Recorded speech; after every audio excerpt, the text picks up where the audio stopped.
મંદિર તો મંદિર તો હજુ અલગ રહ્યું. આ ટેકો નીકાળી દે મંદિર આ નહીં. મંદિર તો હમણાં આપણે બધું એની બાજુ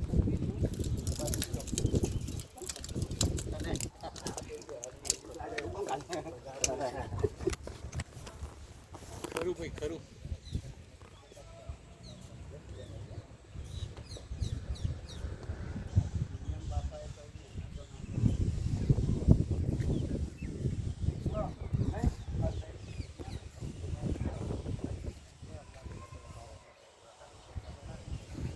બાપાએ કહ્યું કંઈ ના કરે મને ન